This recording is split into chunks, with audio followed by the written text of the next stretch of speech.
mà một kì một kì một kì một kì một kì nhảy trên nó cái mà nó má đánh nữa đánh hả cha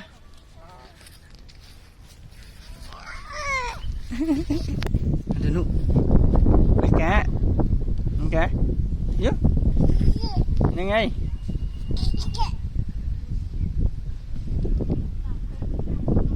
ha